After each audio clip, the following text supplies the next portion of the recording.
اللهم صل وسلم على سيدنا محمد وعلى اله واصحابه اجمعين. ازيكم يا حلوين؟ صباحكم ورد، صباحكم ياسمين، صباحكم كله طاقه ايجابيه يا احلى اخوات. يلا بقى النهارده فيديو مختلف خالص. بصوا، هنعمل النهارده محشي مختلف تماما.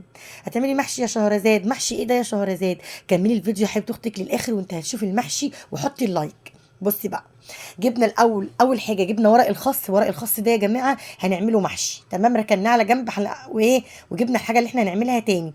جبنا كيلو لحمه حمراء، وجبنا كمان خضره المحشي والبصله جهزناها معاكم، وجبنا الميه اللي هنحط فيها المحشي اللي هو الخس، اللي هو مميز. اول واحده تعمله على اليوتيوب شهرزاد. كمل الفيديو بجد بجد هيعجبك. اول حاجه يا حبيبتي اختك، حطينا الحله فيها الميه وركناها على جنب على ما الميه تغلي، عشان هنعمل فيها ايه؟ هنسلق فيها ورق الخس. وتاني حاجة جبنا حلة حطينا فيها حوالي كوباية زيت، ونزلنا عليها بصلة مبشورة، تكون ولا خشنة ولا ناعمة، تمام؟ وحطينا حوالي شعرة سكر كده، ربع معلقة سكر على قلب ايه، على قلب البصله يا حبيبه اختك. قلبي فيها كده هتمتبل معاكي. وبعد كده هتجيبي قرن فلفل سبايسي عشان يشطشط لك كده المحشي ويبقى طعمه تحفه. مش عايزه تحطي براحتك، حطي فلفل عادي مش سبايسي. المهم قطعت الفلفل زي ما انتم شايفين، والبصله ايه بتدبل كده معايا. انا عايزاها يا دوبك تتكرمل كده، يا دوبك اتكرملت زي ما انتم شايفين. ورحت نازله عليها بالطماطم. مالك يا شهرزاد؟ انا النهارده كلي طاقه ايجابيه، وبصراحه قلت لازم اعمل لهم محشي، عشان انا كان نفسي هفاني عليه محشي الخاص ده قوي قوي. ما حشتوش من زمان جدا، وكنت بشوف الله يرحمها امي بتعمله لينا. تمام. ظبطنا كده الصلصه بتاعتنا وحطينا الملح بتاعها وغطينا الحله، ورجعنا تاني للميه اللي احنا كنا حاطينها. وايه، عشان هنعمل معاكم دلوقتي الورق بتاع الخاص. اول حاجه الميه تغلي من هنا، حطي شويه ملح وحطي شويه زيت. اهم حاجه الزيت، علشان الخس دون ما يجمدش في بعضه كده وما تعرفيش تفرفطيه، عشان تاخدي الورقه هيجمد في بعضه. لكن الزيت هيخليه يتزحلق كده والورقه تطلع بورقتها. تمام. احنا يا دوبك هنحطه في الميه يا حبيبه اختك وهنطلعه، مش هيستنى 5 ثواني، لان الميه بتاعتنا مغليه والورقه رقيقه جدا مش هتستحمل. طبعا انا بشيل كده الورق قدامكم وبدخله على الميه الساقعه. تمام. انا بحطه تحت الحنفيه، يا دوبك بحط الورق يا دوبك ياخد كده لفه صغيره في قلب الميه المغليه، وبشيله وبحطه تحت الميه، تحت ميه الحنفيه. عشان ايه يا شهرزاد؟ عشان اوقف السليق بتاعه، عشان الميه السخنه طول ما هي فيها هيدنه ايه، يتهري معايا. فطبعا الميه هتخليه يهدى. تمام. اهم حاجه يا حبيبه اختك، حطي اللايك لاختك شهرزاد، بالله عليكي حطي اللايك. نقلنا الصلصه بتاعتنا على العين البوتاجاز التانية وقلبناها لسه ايه ما تسبكتش. تمام. وجينا طبعا على الميه زي ما انا قلت لكم، حطها تحت الميه، مسكته شطفته شطفه كويسه، لانه بيجي من الارض من الزرع. انا بقروطه كده او بقطعه وباخده عشان احشيه، فطبعا لازم نغسله غسله كويسه جدا. سلقناه في الميه السخنه زي ما انتم شفتوا، ومسكته بقى تحت الحنفيه، قعدت اخد ودي كده معاه لحد ما خليت الميه بتاعته قشطه كده، اكنها تتشرب. تمام. اهم حاجه غسيله، اهم حاجه عشان ما تلاقيش فيه ترابه ولا رمله ولا كلام من دي خالص. تمام.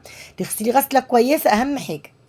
بصراحه المحشي ده تحفه والله بجد يا جماعه. انا عملته الله يرحمها امي، عملته كانت بتعمله لنا، وانا اول مره اعمله بعد ما امي توفت. اوعى تنسوا طالما امي جت في الفيديو وسيرتها جت، لازم تدعوا لها بالرحمه. الله يرحمهم جميعا يا رب.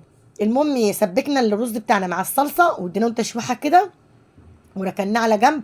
وحطينا الميه بتاعت اللحمه اللي هي شهرزاد هتعملي اللحمه بالشوربه النهارده، عشان انا عايزه الشوربه للمحشي. تمام. طبعا كده انا سبكت الرز وحطيته في قلب الطبق عشان هنعمل خلطه المحشي دلوقتي يا حلوين. مالك يا شهرزاد؟ ما انت بتصوري معانا فيديوهات كتير ليه؟ معلش والله العظيم انا كنت تعبانه شويه او في ظروف كده، يعني ما استدعتنيش ان انا اصور معاكم. وان شاء الله الدنيا هتهدى وهنرجع مع بعض تاني، وهنبقى ايه، عيله مع بعضينا. حبايب قلبي وحشتوني وحشتوني وحشتوني، حبايبي اللي بيسالوا عليا. وحشتوني كتير بجد. المهم جبنا الرز بتاعنا وحطينا التوابل اللي هي شهرزاد، معلقه كزبره، معلقه كمون، معلقه فلفل اسود، وبس كده. واظبطي الملح بتاعك، ومرقه الدجاج كمان حطيها عشان ايه، تعزز لك طعم ايه المحشي. وكمان لو عندك شويه بهارات محشي حطيهم كمان. تمام. انا ما كانش عندي بصراحه، حطيت كزبره. قلبت الخلطه بتاعت المحشي، كانت بصوا عامله ازاي، كانت تحفه. وبعد كده ركناها على جنب، وجبنا ايه الميه اللي احنا كنا حاطينها عشان تغلي للحمه، سقطنا فيها الماء اللحمه بتاعتنا. عشان ايه؟ عشان عايزين نعملها شوربه النهارده عشان نسقي بيها المحشي، عشان يبقى طعمه تحفه. ما عندكيش شوربه اعملي المحشي من غير شوربه، مفيش مشكله، انا بعمل كده ساعات. المهم حطيت اللحمه بتاعتي وايه، ونزلت عليها بقى حبايتين طماطم كده او قوطه، ونزلت عليها بجزرايه، وكمان ايه، وكمان بصلايه كبيره كده قد كف ايدك يا حبيبتي، ونزلت كمان بالتوابل، فلفل اسود وكمون وبهارات لحمه وليمون مجفف وورق لورا وعود قرفه، تمام، وكمان حبايتين كده حبهان، وحط ده كله في الشوربه وسبتها لوحدها. ده كان المحشي بتاعي بعد ما انا لفيته، كان تحفه. بوريكم الصباع، بصوا بصباعه ولفيته، بس تعبني بصراحه، تعبني. حطوا لي لايك يا اخواتي، حطوا لي لايك. المهم ايه، خلصت بقى المحشي زي ما انتم شايفين، وشفت اللحمه بتاعتي كانت استوت وايه، وكانت زادت كمان في السوا كمان. رحت جايبه حله المحشي زي ما انتم شايفين، حاطه على وشها شويه زيت، واخدت شويه شوربه من اللحمه، وسقيت المحشي اللي انا كنت لفاه. بصراحه كان طعمه تحفه. حبايبي حبايبي حبايبي، حطيني في قلبك يا قلب اختك، حطيني في قلبك. المهم خلصنا زي ما انتم شايفين، ايه ده كده حطه على الولعه، وده على الولعه، وايه، وجيت طبعا المحشي كان استوى، وكان ايه، قال لي يلا يا شهرزاد. العيال كانت هتتجنن من ريحه المحشي. بصوا انتوا هتشوفوا محمد دلوقتي جاي دلوقتي يقول لي يا ماما انا عايز اكل، عمال يلقط في الاكل. المهم جبت بقى القارب بتاعنا، وقلنا ايه، نغرف الاكل وهو سخن. المحشي كان طعمه روعه روعه. اعمليه بالطريقه دي بصراحه يا جماعه، والله جربوا محشي الخس ده. الخس يا جماعه اللي هو زي الكوبيتشا ده، عارفينه؟ الخس ده زي الكوبيتشا كده. المهم ايه، غرفنا المحشي زي ما انتم شايفين، وغرفنا الاكل كله. حبايب قلبي، انا اختكم شهرزاد، ودي قناتي، واللي اول مره يخش عندي على راسي وينورني ويشرفني. حبايبي وحشتوني في الله، اللي معايا واللي بيدخلوا جديد كمان، كلكم على راسي. حبايبي حبايبي، اشوفكم يا رب كده في فيديو جديد على خير. وده كان اكلي بقى في الاخر. ويلا حبايبي، اتمنوا لي الخير وحطيني في قلبكم، واشوفكم على خير في فيديو جديد حبايبي.